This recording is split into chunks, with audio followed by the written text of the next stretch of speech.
Hi, and welcome to Experience Points by University XP. On Experience Points, we explore different ways we can learn from games. I'm your host, Dave Eng from GameSpace Learning by University XP. Find out more by going to universityxp.com. On today's episode, we'll learn from Dr. Christopher Stuart. Christopher Stuart is an assistant professor of communication studies at the University of North Carolina, Wilmington. His scholarship largely focuses on tabletop role playing games and the dynamics of game facilitation and player investment. He's also worked on several micro TTRPGs and is currently working on his own TTRPG system. Chris, welcome to the show. Thank you so much for having me today, Dave. Great. I'm glad to have you here, Chris. So I want to talk a little bit more about facilitation and player engagement because I know whenever I talk to other educators or just other players about using tabletop role-playing games in the classroom, often one of the elements that prevents them from doing so is really taking on the role of a good facilitator and engaging players. So I'd like to know for the first question, can you delve into how your research on tabletop role-playing games that we'll call TTRPGs has highlighted key dynamics of game facilitation and player investment? And follow up, what have you found are the main factors influencing player engagement, and how do elements like gamer identity, collaborative world building, and language around facilitation and character creation contribute to this experience? Yeah, Dave, I really love this question because it goes into everything that I do. But even before I started researching, these are the things that drew me to tabletop role-playing games. Mhm. So my research has really been like a great personal and academic journey because I started playing and facilitating tabletop role-playing games in grad school about 10 years ago. And I couldn't figure out if I wanted to actually do research on it or not because I was doing a lot of things on video games and a lot of different work on playing in the classroom, but tabletop role-playing games always intimidated me because they are quite large. So bringing them into the classroom was, not something I quite figured out yet. Mhm. But I started researching theories of communication when I was hired in my current position. And the more that I started reading about communication theory, the more that I was thinking about my own facilitation style, as well as the players that were at the table. And it really did help me uh like teach others about good facilitation practices, but Mhm. also how to be a better facilitator and be more intentional and inclusive Mhm. as a facilitator.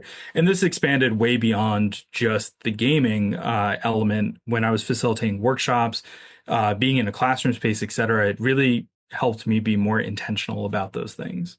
Mhm. So I really operate on the assumption that everyone deserves a seat at a table, but not every table is a good fit for all players. Mhm. And I think this is part of the intimidation that people have with bringing tabletop role-playing games either to the table or classroom.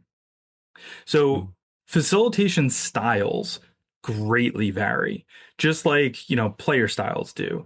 But you also have, in addition to the facilitation style, you also have player dynamics, you have different systems that you have to choose to play, the setting of the game, the tone of the game, introduction of homebrew rules that are not written in the system document. All of that changes the way that we experience play. Mhm.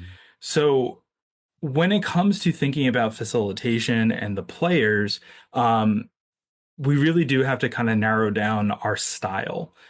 Just like a writing style, there's a facilitation style. So for facilitators, we typically have like really prep heavy and script heavy plotters and world builders. They do a lot of the heavy lifting. They really build everything out before the players even experience that world. Some would say that's more akin to like a video game that's a role-playing game, Mhm. where everything is really fleshed out. But the opposite, not meaning that it's good or bad, there's no value statement here, but the opposite of that would be much more of an improv heavy facilitator. Um, as one of my players describes it, it's kind of like facilitating with, some hopes and dreams, and you just kind of jump into it. Mhm. Um, in that spectrum has so many different elements that shape the experience at the table, both for the facilitator and the player.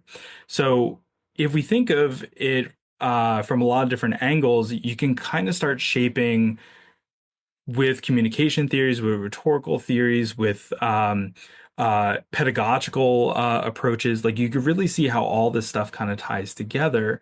Um, but if we think of everything from giving a player the opportunity to create their own uh, non-player characters from backstories, maybe locations and items and all different kinds of things that are that they can engage with, either loosely or strictly planning those things out.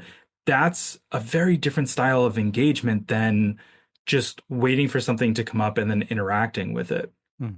And the way that I like to talk about facilitation largely, we think of it as being more horizontal, outside of the play space. When we talk about facilitating workshops, or good facilitator practices, it's largely horizontal. But there's also the more top-down approach at the gaming table, where you do a lot of the world building, you do a lot of the heavy lifting, and then you interact with the players as you go.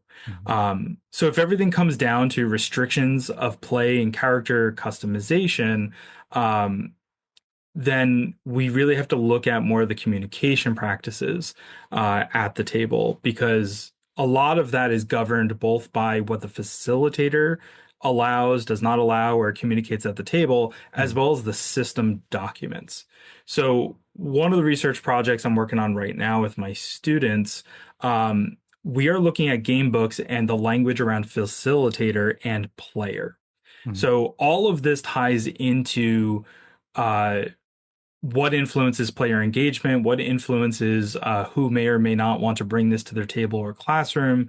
And it really does change the experience if you are solely looking at that system document. Mhm. So an example, typically a game facilitator for a tabletop role-playing game is called generically a game master. Mhm. Master is the operative word here. So master has the connotation that you are the master of something. You own something. You have absolute power. All knowing, almost like godlike biblical ways of thinking of this all seeing, all powerful being. But the meaning of ownership is something that I really have a hard time with. Mhm. When I sit at the table to facilitate, I don't own anything. Mhm. Physically, I might own the books, Mhm. um, but I don't own the story. I don't own the players. So to me, master and facilitator are kind of at odds with each other. And most system books will say master of some kind. There are some more thematic ways of thinking of facilitation, like Dungeons and Dragons uses Dungeon Master, but it still hinges on master. I look at everything as a collaborative effort. Mhm. So I like the systems, and there's not too many of them, but I like the systems that lean on some more neutral language, like guide. Mhm. Um, you are guiding players through an adventure. You're not telling them what to do. You're not restricting on what they can do. You're just the guide. So if we're really leaning on this kind of language, in the Dungeon Master's Guide for D&D, it says that the DM is a creative force. Mhm. They're a mediator. They're an architect of a play space. I think all of that is true, but when it gets into all the different roles of Dungeon Master, I don't think that they actually align well with the term master, Mhm. because you don't have to be the all-knowing person at the table for the rules or the world or anything like that. You don't have to master anything. Um, so that's just one of many examples of how I look at the language that shapes experience at the table. Right. And I think something that really resonated with me was when you were talking about facilitation, you very much emphasize it as a collaborative effort. And I think that Yes. whenever I think about a facilitator in general, it doesn't even have to be for a tabletop role playing game, but they are a person that quote unquote facilitates the connection between one person and the other people, or between one person in the group. And I think like at the very basic level, that is what that person is supposed to do. I think when it comes to TTRPGs, there's very much like world building and interactive element, but I think it's at its base level. Like if I were talking about competencies, the facilitator needs to be able to create that connection between everyone at the table. And like you said before, sometimes it might be the right person at the wrong seat at the table, and it's up to the facilitator to make it so that that connection is as smooth as possible. Absolutely. And I like to think of a facilitator as a connector. You are connecting plots, you are connecting stories, you're connecting characters, you're connecting experiences, Hmm. both at the table and outside the table. You're doing a lot of this connective work, Hmm. and you're weaving those things together. And I love that framing of it. Hmm. And you're right. I mean, a facilitator, say, of a professional development workshop, um, making sure that people have connections to what you're talking about. So we see live action role play all the time in those kind of workshops. We don't call it gaming, we don't call it playful, but there's all these role scenarios that they go through to try to ground those connections in the material. And the facilitator, should have contingency plans for, if something's not resonating well, and trying to make those connections. But yeah, it's a much more horizontal approach. Hmm. And I think that the collaborative element of facilitator needs to resonate really strongly when it comes to tabletop role-playing games. Right. So I know with that first question, we took that deep dive into tabletop role-playing games overall. But specifically for this one, I'd like to learn more, Chris, from your perspective about TTRPG elements in education. So specifically in your past work, you've incorporated those elements into the classroom setting, particularly during your PhD studies. So what insights do you have from using TTRPG frameworks to support skill development, and have any of these ideas influenced your current approach to teaching branding and design? Absolutely. I miss using game-based pedagogy in such a detailed, profound way that I used to do in my PhD studies when I was teaching writing classes, composition, technical writing, advanced composition, where I could really dig into game-based pedagogy and use all the different terminology of gaming. I truly, loved that, and my dissertation explores that as well. But when it comes to really thinking about all of this in different classroom spaces, even meetings, workshops, everyday life, etc. There's so much scholarship out there on different theories of gaming and play and whatnot. I like to boil it down to two things, two very Mhm. easy, concise ways of articulating uh, gaming frameworks and systems, Mhm. and that's play and failure.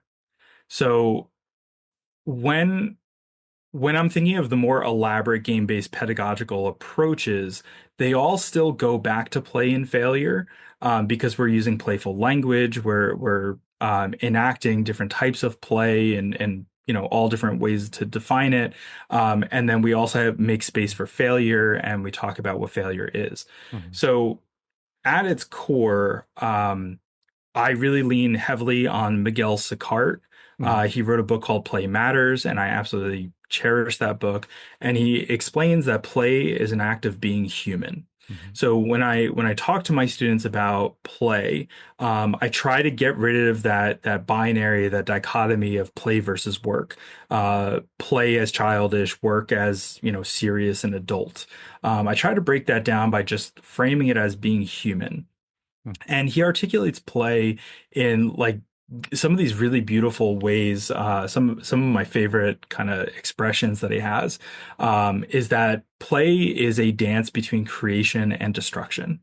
Mhm. So when I'm teaching my students, and we use the five canons of rhetoric, so we spend a lot of time talking about the importance of invention or brainstorming, and the kind of iterative approach through drafting and grading drafts and getting feedback, peer review feedback, and everything else. We talk about those approaches as being playful.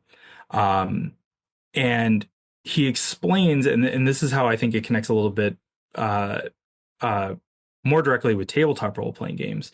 But he explains that play is fragile, and it's also a tense activity that is prone to breakdowns and all these myriads of uh, fragile states. Mhm. And collective play, because it's a collaborative way of engaging with the world. Collective play is a balance of ego and interest and purpose and intention. Um, so we like, if you're facilitating, or you're in the classroom, it doesn't matter what you are doing. If you're in a facilitation role, there's always going to be different egos that you have to balance, group dynamics. You have to think about what personalities are in the classroom, or the workspace, and how you're going to balance those, and what people are interested in, what the purpose of the session is, what my intentions are, what their intentions, like all of that is play. Mhm. And it's a complicated mix of play. And I try to use a play to talk about like brainstorming and drafting, but also interpretation. So interpretation of instruction, perhaps, or the world. I talk about it as research, like Alice jumping down the rabbit hole. And I try to combine all those elements to talk about, just instead of the single line approach of, dedication, perseverance, whatever you want to frame it as. Play can be all those things, Mhm. but play is a way of having a safety net under you, which leads to failure. So failure is just as important as play, especially in the academic context, because students are terrified of failing. Because when Mhm. they hear failure, they think of absolute failure. They Mhm. think of getting an F on an assignment or failing a class. They think of their GPA instantly. And I try to remove failure from grades. And say that there are ways to talk about failure that have, very little to do with assessment, with GPA and everything else. But I explained to them that if we move away from this idea of absolute failure, uh, we can reframe it as maybe not meeting our own personal expectations, or the Mhm. expectations of a group mate, of the facilitator. Mhm. We can talk about it of, trying to interpret lessons that, you know, we're not familiar with, and we have a playful kind of disposition to it, and with the expectation that you might get it wrong, and that's okay. But every instance of failure, whatever, gravity it is, it's all a lesson, Mhm. and we can learn from that lesson, and we can approach in a different way, to then try it again. It's like those mazes that we see on children's menus all the time. Mhm. Sometimes you hit a wall, but you could always turn around and try a different path, and see where that leads you. So when I talk about branding and designing in my classes, Mhm. uh, I teach, different classes on desktop publishing, message design, campaign design, storytelling, like digital storytelling from a marketing perspective. I talk to them about playful interpretations of a client brief, or playful understandings of a brand or a brand guide. Um, I try to think of them as designing assets in a playful way, use shapes and typography and color in a playful way to convey your ideas, Mhm. knowing that it might not stick, it might not land. Somebody may criticize and not like it or whatever, and that's okay. But you still tried something, you still learned something. And instead of just trying to speak or do something directly to the expectations of who's on the other end, Mhm. um, I try to get them to open up your perspective and the perspective of whoever you're communicating to, by having a more playful interpretation and a playful understanding of things. So giving them that safety net is really helpful, and the easiest way to articulate safety nets with these kinds of projects is iterative design. So drafts, revision opportunities, and really ask them to push their understanding and push their abilities in a lot of different ways. So really, the things that I bring into everything from tabletop role playing games or gaming in general Mhm. is play and failure. Right. And we talked a little bit about this prior to us recording, but we were talking about different forms of media. And you bring up a really good point, Hmm. Chris, in that like virtually all media is consumed, but I think games are a unique form of media because we don't refer to people as consuming games, but we refer to people as playing games. And that play aspect, to your point, is very much part of that core loop, that sort of experiential feedback that learners get from the process. And I think that feedback is a really essential part to the educational process, and you've exemplified it in your answer. So thank you, Chris. Yeah, and there's some brilliant work by I'm drawing a blank on her first name, but Kafai is her last name, Hmm. Kafai, and she has, she has these ideas of connected gaming, gaming fluency, and all these other things that are directed towards the lower end of K-12, but Hmm. they're applicable to everybody.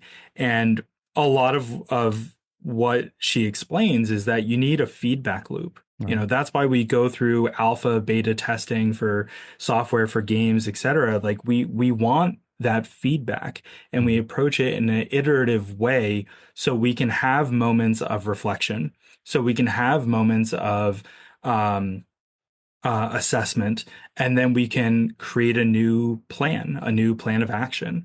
And I don't think we give enough space to that outside of like the composition classroom, the writing classroom, Hmm. because that's usually where we see more iterative approaches. Even though it causes significantly more work for me, I think having drafts and feedback and the opportunity for revision really embodies that kind of playful and uh, maybe you want to call it fail forward kind of approach to teaching. Right. So I think that is a really good transition into our third and last question, specifically playing and student engagement overall with TTRPG elements. So, reflecting again on your experience in the past as a PhD student and then now as a professor, how have students responded to the inclusion of TTRPG elements in the classroom? And the follow-up is when you incorporate these games, especially in areas like layout, accessibility, and organization, what feedback or engagement do you notice from your students overall? Yeah, great question. Um, I used to teach, I periodically teach a large lecture class on the introduction to integrated marketing communication, which is one of the areas that I teach in. And it's kind of a history of persuasion from a marketing perspective in the United States. And the book that we use goes into video games as a medium and as a marketing tool. Towards the end. And I really despise that chapter because it leads with addiction. Like that's what it focuses on how addictive gaming is and how that is used as another marketing tool and everything else. And I have one slide that kind of summarizes that chapter, and then I very quickly go into play and failure and talk about the importance of play, my personal journey with play, um, from being a child to today, and what that looks like, digital, analog, imaginative things with my children, etc. All of it. I kind of cover it all, and it's a very kind of vulnerable but very very open lecture. And at first, like when I talk about gaming, like there's a couple male students that might perk up. There's a couple like female students that might like just kind of look up when I mention Mario or Minecraft or something like that. Mhm. But by the end of that lecture, so many of the students are paying attention because I use Jesper Ewell came out with a really cool definition. There's like a six-part definition of what a game is. And I use that on, I put that on a slide and I explain each one, each condition of what a game is. For instance, like meaningful outcomes, being invested in the outcome, a rule-based system, etc. And then I say, okay, all of you are very familiar with this detailed definition of games because you're all in education. You may have a job, you may have all these other things. These are rule-based systems. Mhm. So we talk about it. We talk about the game definition that Jesper Ewell has, and I kind of lay on top of it the rules of the university. Mhm. And when they start seeing those connections, we say, okay, so you see how this is important to understand the definition of a game and how all that works. Well, this is just a systems approach. So then, Mhm. in communication studies, we do talk about systems quite a bit and organizational systems, communication systems. So I get them to understand it in another very, you know, kind of a roundabout way of talking about systems. And I said, okay, so how does play enter all this? How do games enter all of this stuff? How Hmm. can we, talk about this in the classroom? And they start as skeptics, and then they see the value of it. And then when I have them in other classes, because that's kind of like the first level that you would take in this track. So then when I get them in the next classes, and I'm like, hey, remember we talked about play, remember we talked about failure and games and everything else. So let's understand this assignment or whatever as a system. Hmm. So I use games quite a bit, and the message design class that I teach, they actually create their own gaming companies. Um, Partially because most of them have no idea how the gaming industry works. And another part of it, I explained to them, you are likely going to work on projects and in games, or sorry, not games. You're going to work on projects and in disciplines or fields that you don't know much at all. Like you really don't know how it functions. So you're going to have to do that research. So this is a safe way of researching something that you don't know much about, Hmm. and we're all doing it together, and I'm going to guide you along the way. And it's okay if you make some mistakes because this is a safe space to do that. So I kind of bring those concepts back. We directly talk about the gaming industry. And at first, a lot of them are like, what am I doing here? Like, I wanted to create a beauty brand, I wanted to create a Hmm. fashion brand. Um, but then by the end, like, they're really proud of the fictitious companies that they created and what they stand for because they get to write the mission statements and all different kinds of stuff. Hmm. So that's one way. But then from a design perspective, I've been bringing in tabletop games because they are long form system reference documents. So I bring them into the classroom, and they largely don't have standards for publication. So I have them compare that book to, say, their textbook or a novel or whatever, and we talk about color, we talk about accessibility, so we talk about contrast and text sizes, Hmm. organization systems, all different kinds of things. But I have them looking at the gaming systems because they are so complicated. And so many of them have been like, hey, this is more interesting than I thought. Hmm. I have PDFs and physical books. Some of them have even asked to borrow them to read them, or hey, I think my boyfriend would be interested in this. Hmm. Like maybe I'll talk to him. Hey, my girlfriend has mentioned something about D&D, and it's really fun to kind of see that curiosity peak. So they've done analyses from a design perspective and Hmm. from a system perspective, thinking of how do you articulate such complicated ideas in a way that your specific audience could pick it up, whether that is a preteen, an adult, all audiences, whatever. And then we even compare D&D, which is more teenage adult, to ones that are meant to be played Hmm. with preteens. And how do they accomplish the same goals? And like, how are they doing it in a playful way, or is it all work and in no play kind of mentality of articulating systems, the language that governs the stuff. So it's been a lot of fun seeing them, like their judgment, their skepticism kind of break away and understand this medium. And also when I talk about the gaming industry as being the second most lucrative entertainment industry in the world, Hmm. well beyond movies and TV shows and everything else. They're in sports, they're in shock. Like they don't really understand that. And then of course I bring in the like ESA reports and other things that talk about what does a gamer look like in the United States and in the Hmm. world.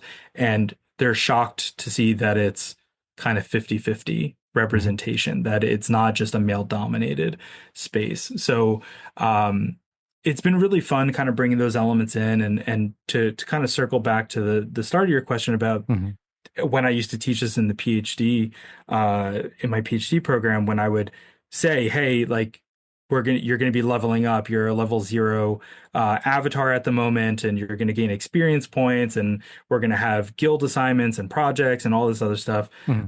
You're gonna go on quests. You're gonna have a reflection journal, and that language, like a lot of them would look around at each other, like, what class am I in? Am I in the right? Like some of them would even start checking their phones or their computers, like looking at their Yeah. schedule. Yeah. Um, and then I'm like, look, all of this is the same language you know. Hmm. It's just articulated slightly different. But this language is more playful, and it also gives you a lot more room to be playful, to have more agency, and we really kind of break out what that system looks like in the classroom, in a traditional way, but then also in a game-based way.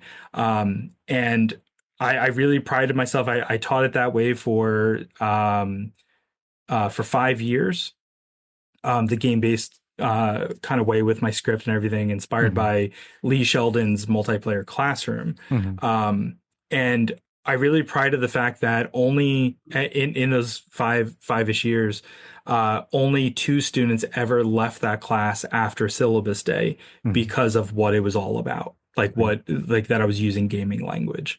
And because it was like composition, there were plenty of other sections that they could slip into. Hmm. Um, but they really kind of stayed with it, and at the end they had a great time. They enjoyed it, and I still hear from some of those students that were in those classes asking for recommendation letters for grad school, or all different kinds of things, saying like, I still think about your class. I still think about things in playful ways, and I'm just like, you know what?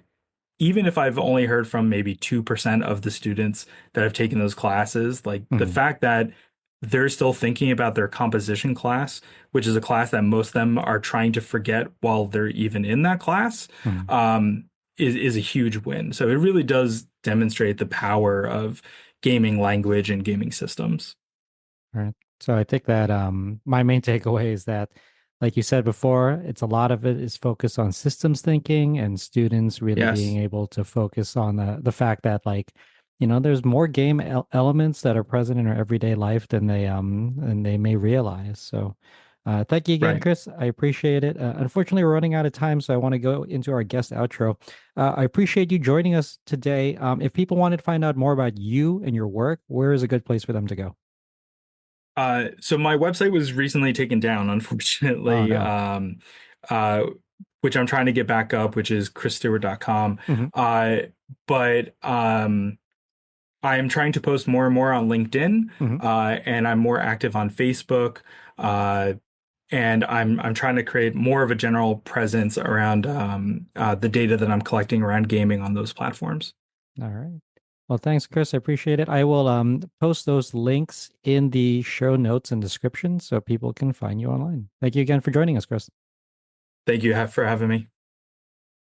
I hope you found this episode useful. If you'd like to learn more, then a great place to start is with my free course on gamification. You can sign up for it at universityxp.com/gamification. You can also get a full transcript of this episode, including links to references in the description or show notes. Thanks for joining us. Again, I'm your host, Dave Eng from Games Based Learning by University XP. On Experience Points, we explore different ways we can learn from games. So if you like this episode, please consider commenting, sharing, and subscribing. Subscribing is absolutely free and ensures that you'll get the next episode of Experience Points delivered directly to you. I'd also love it if you took some time to rate the show. We live to lift others with learning, so if you found this episode useful, consider sharing it with someone who could also benefit. Also, make sure to visit University XP online at universityxp.com. University XP is also on Twitter at university_XP and on Facebook and LinkedIn as University XP. Also, feel free to email me anytime. My email address is dave@universityxp.com. Game on.